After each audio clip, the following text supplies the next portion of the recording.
Hi, everybody. So for decades, Science of Mind magazine was published with a tagline on the cover. It said, "Change your thinking, change your life." You would think from that we would be experts on change in this movement. But let me assure you, having served in elected leadership for 6 years, that is not the case. We're just like everybody else. We're trying to figure out how to do this thing called change, this inevitable thing called change. So what I'd like to do today is look at change and give you a good argument for why you should be okay with it. Because the standard way that people deal with change in their life is through a thing called stress. You ever heard of that? Oh, yeah. And stress is not good for you. In fact, I did some real research this week looking at what stress does. Obviously, the idea of stress you would think would have been around forever, but it's not an old idea. In fact, it doesn't show up in our lexicon until about 85 years ago, where some expert said, this is called stress. And because of that, many people think that it relates somewhat to the modern times and the way life is now, which moves pretty quick. Nonetheless, stress is here, and it's not doing us any favors. I have a list of symptoms that are affected by stress, so just relax into this.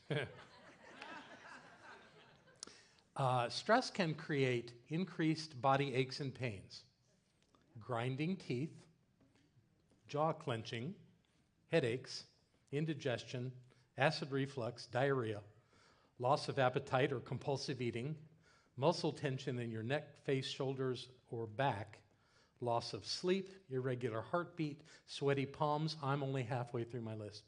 Trembling or shaking, weight gain or weight loss, anger, aggression, anxiety, being unreliable, being easily distracted, abusing alcohol and drugs, being exhausted, feeling lethargic or out of it, withdrawing from family and friends. That's what stress will do for you.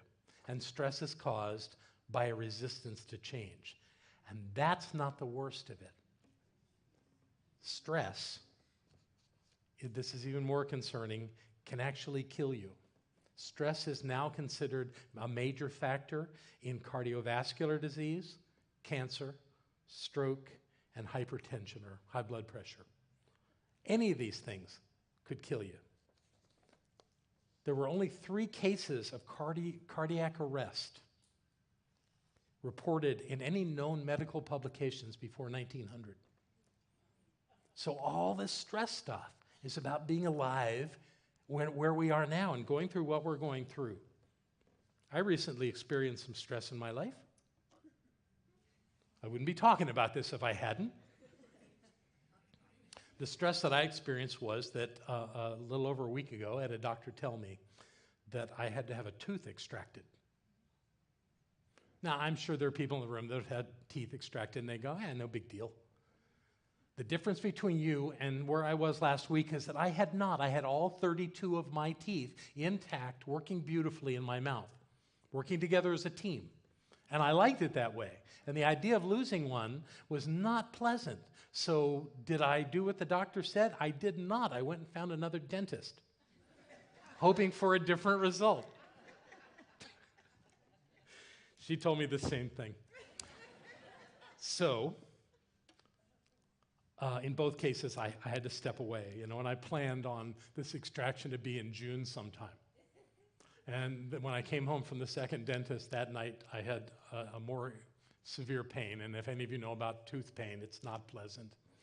And so I called the next day and said, okay, if you can fit me in somewhere, that would be wonderful. And they said, can you come now? So Barbara went and got the car and handed me a sedative. And off we went to have my tooth extracted. It really wasn't so bad for all the upset I was going through, all the resistance that I was going through. And I kept saying, I don't want to lose my tooth. And so I was adding to this whole issue of stress. But the truth is, I really didn't lose it. I still have it. And they gave it to me in this lovely little container that looks like a tooth, which is really, really white and pretty, so I don't ever have to open this and see that cavity-ridden tooth again.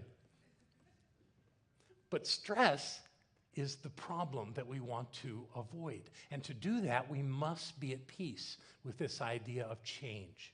We must accept that change is inevitable, not sometimes, but that life is constantly in flux and changing. And we must be able to take that on and be okay with it. And there are some things that I've learned about this that I want to share with you today. What I have discovered is that there are 5 specific attributes of people who are good with change. And I want to share them with you today so that you can examine where you are in using these approaches to your life. And the approaches transcend the change. They really become part of your psychological makeup, the way that you behave in life. But they're very helpful. So we're going to go through them. And what they are ideas or attitudes that help us maintain physical and emotional well-being in the midst of change. Again, there are 5 of them. The first one is being constructively challenged. I'm going back to them. The second is demonstrating commitment. The third is staying in control. You're going to like that one. The fourth one is maintaining confidence. And the final one is fostering connection. These are the 5. Challenge, commitment, control, confidence, connection. The 5 C words. So we're going to go through them one at a time and really look at how we would apply these to our lives in a better way. We'll start with number 1, being constructively challenged. Just take a moment and look at the picture. I think that's very cool. Here's the thing about challenge. All of the challenges in your life are your creations. No, they're not. They did it to me. Sorry, no victims. You've created the scenarios in which every challenge has shown up in your life. Absolutely. You did something, you thought something, you said something, and out of that, a challenge came. So what I'm suggesting here is that being at choice with the challenges in your life, do it consciously. Do it in a way that it's constructive and it helps your life rather than having challenges show up that you weren't really thinking about, but you did something to bring it on. You created some relationship or you did some activity, and that's what started the challenge. So you can't blame it on anything else. In fact, I don't even want you to blame it on yourself. I want you to recognize that you are truly the master of your experience, including everything that you face day to day in your life. It's all about you. It's all about how you're structuring your life with your thoughts all day long. So there's some key things to understand about this, is that if you're creating it, then the thing to be able to do around challenges is be adaptable. Most of us want to think that the way we've always done it is the best way. But there's no guarantee that that's true. There may be a better way. And when you're faced with a challenge that doesn't allow you to do what you've always done, it causes you to think. It causes you to reassess the situation, to see if maybe there's some better thing to know or better way to act on it to get an outcome that you want. Just because it worked in the past doesn't mean that it's a universal way to solve everything. It's just what you're comfortable with. So what you do instead is become adaptable to different situations. Give yourself a chance. It may feel good. You may try something that you've never even thought of before, but suddenly it's the answer to what you needed to know. So what I mean by constructive challenges is the challenge that causes you to get somewhere new. Most of the challenges that you don't want in your life are keeping you from being at your normal point, your regular, kind of 0 point in your life, the way it's always been. If you create a challenge, it's not to try to get to that point. It's to get somewhere further. So the idea is if your energy and effort and focus is on things that you have consciously chosen to do in your life, they may be hard, but you've consciously chosen to take them on and to move through them. And what comes out of that is the great benefit of a better life. The challenges you don't want are the ones that simply get you back to where you were before, which you think is a good thing, and it probably is better than dealing with the challenge you're dealing with. But could it be that you're getting out of all the challenges in your life? Could it be that what life is saying to you as this challenge shows up is that you're bigger than that you're smarter than that you're stronger than that, and that you're more able to deal with your life than anything that's in that challenge? And take it on with that attitude and see how quickly it dissolves into nothingness. I found a really cool quote about this. Change can be difficult, but not changing can be fatal. So be okay with that. And when you've got challenges in your life, move through them quickly or take them on to create a better life. That's the way to deal with challenges. And that's our first one for people who actually are good with change. Our second one is demonstrating commitment. For those of you that are Panther fans, I got Devon in the back. Ray got her hands up in the air. This is a picture of Cam Newton, the quarterback for the Carolina Panthers, going across the goal line. This was taken during the game when Philadelphia was the world champion and the Panthers beat them. It was a good game. There, she's got her hands up back there again. If that doesn't work for you, if you're really not much of a football fan, I thought we'd try again. Yeah, I figured some of you might like that because I know there are a lot of you that love women's basketball. And this is a picture of Pat Summitt, who was the phenomenal coach of the Tennessee volunteer women's basketball team for many years, won many national champions, and she certainly demonstrated commitment. So what's this idea of commitment about? Well, it's the idea that we are committed to something better than has been. Now, most people on the planet imagine that today is going to be a lot like yesterday, and that tomorrow is probably going to be pretty much the same. And if that's the way you live your life and everything's just kind of there, then you're going to be offset when something doesn't work, when something goes south, when something isn't the way you imagined it should be. And it's going to mess up your day. So what do you do instead? You have a commitment to something better. Ernest Holmes said that if what you're experiencing today is a little better than what you experienced yesterday, then you're moving in the right direction.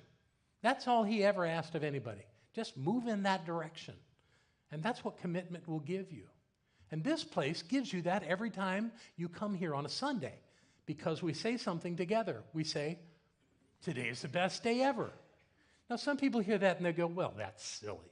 How could today be the best day ever? And my answer to them when they've said that to me is, because I say so. And because I'm going to live my life that way. And what will come out of that is a great day, a wonderful day, a powerful day. Because if I don't say that, if I think today is going to be a lot like yesterday, and the day before that, and the day before that, then what am I accomplishing? Where am I going? How is my life better than it was? And how am I going to deal with the change that shows up under those circumstances? Well, it's a little tough. It's a little tough. So demonstrating commitment really is about claiming your best every single day. It's being in the moment and knowing that what you're creating now is something extraordinary, just like those athletes and coaches that you saw just a moment ago. Not a bad place to be or a difficult place to make life work.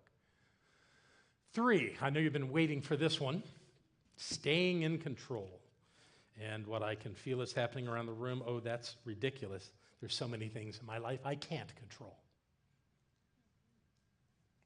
I know I'm right. But that's not what I'm talking about.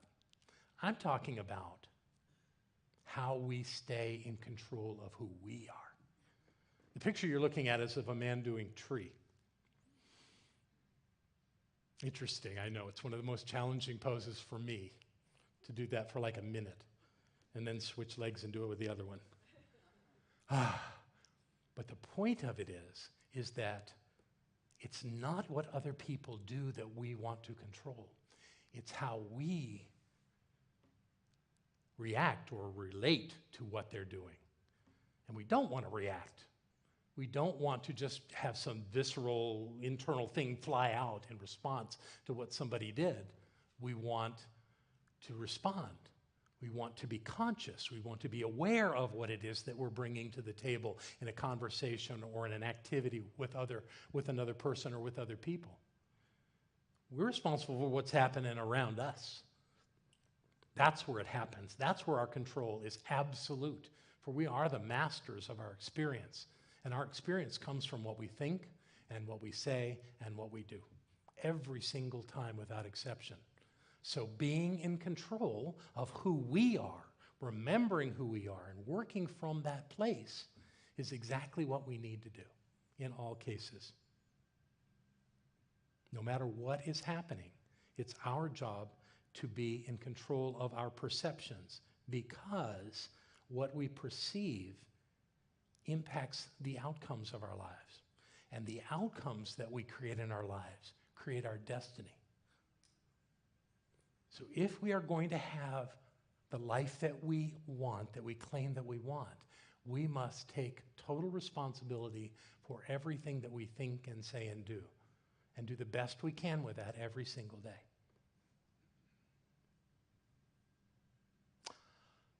Am I on that one? No, I'm going to move to number 4. I have a story for you. No, I have a story on this one that I want to share with you. This is an old story. This is one that you've probably heard. I always envision it being somewhere in Asia, that there is a great warlord that is coming into a village on his beautiful black steed. And he's trotting into town. As he gets into the town a bit, he comes upon a monk who is, with his walking stick, walking slowly across the road. And the warlord comes up, and the monk is right in front of him, and the warlord looks at him and says, "Get out of my way." And the monk looks up at him and says, "No." And the warlord looks at him and says, "Do you have no idea who I am? Don't you know that I could, with my sword in one swing, detach your head from your shoulders and end your life?" And the monk looked up at him and said, "Don't you know who I am? I'm the one that could let you do it." The warlord looked at him, shook his reins, and went around the guy. Well, why would that be? Well, that would be because the monk knew who he was and was not afraid. And the warlord was used to people being afraid of him. And when that didn't work, he didn't have another option in the moment. So use this idea of control, even when it feels like it really pulls you out of your comfort zone, to be who you are and to be clear and to be authentic. And by doing that, you'll have the life that you want. And strangely enough, life will accommodate you as you're doing this. Okay, now let's talk about maintaining confidence. Confidence means that you believe in yourself. And you believe in the outcome that you're calling out into your life, that you're not afraid of life, that you believe this thing we keep teaching you here, that you're the presence of the divine, that your life is powerful and meaningful, and that you can create whatever you set your mind to. That's a lot of knowing, but when you know that, you have a confidence that works in your life, that takes you to the places that you want to go. And that's a powerful place to be. Some of you have heard, because I keep talking about it, that I've gotten into yoga. A little over a year ago, I went to my very first yoga class. I used to think yoga was nothing that would ever interest me. But what I found is that when I do yoga and when I practice yoga postures, that my body feels better. And I'm very happy with that. So I keep going. I go twice a week. I've been going for a little over a year. And In that time, I've learned a good bit, but there's this thing about being in a yoga class is the only one, once it starts, the only one that talks is the yoga teacher. So I never have to say a thing. I just focus on my postures and do what's being suggested and watch my breathing and pay attention to what my body's doing. And out of that, I have this glorious experience. Well, a couple of weeks ago, one of my yoga teachers called me for our Monday class, and he said that he had made a trip to Washington, D.C., and that he had planned his trip back, and it isn't working out the way he'd planned. He won't be there for the class. And would I please teach the class?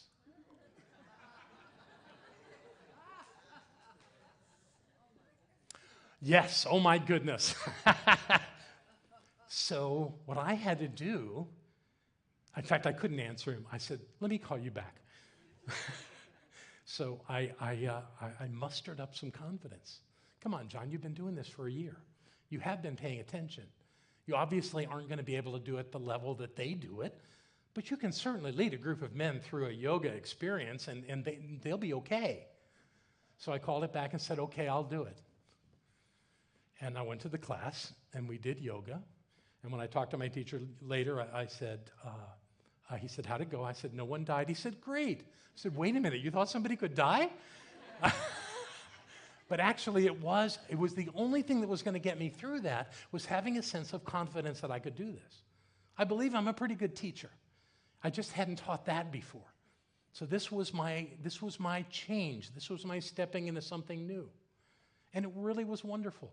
And I'm very grateful.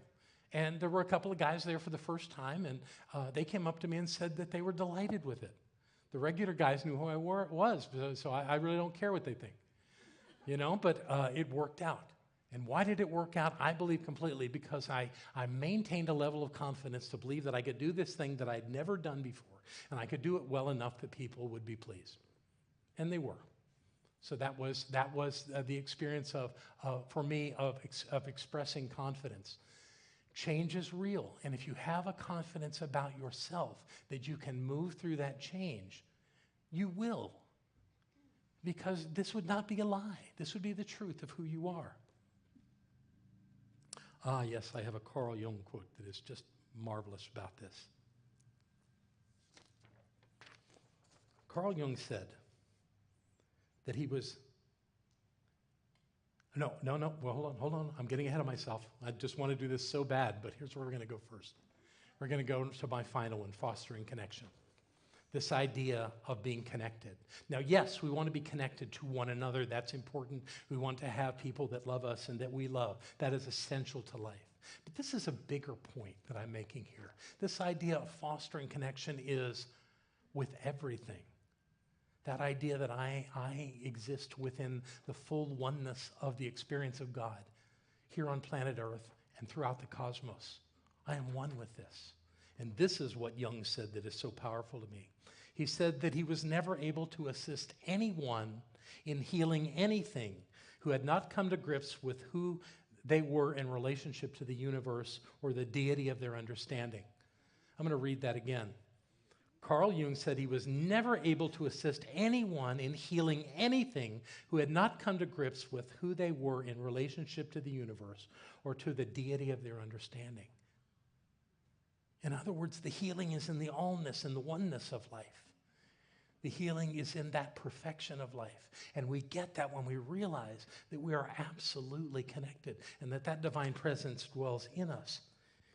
That we are not simply a point of the divine, but the divine dwells in its totality at the point of us. And when we get that, there is nothing that we cannot change, and there is no change that we cannot adapt to. For we are powerful beings of love and light, and we have the ability within us to do whatever life calls us to do, because we have called life to give us these things, to help us remember who we are. This is the truth of us. And there they are. The dynamics of change are that we challenge ourselves, that we commit to our outcome, that we control what's going on in our experience, that we have the confidence to believe that whatever it is, we can do it, and that we have a connection to all that is that makes us whole and complete in every way. And when we're clear about that, our lives are working.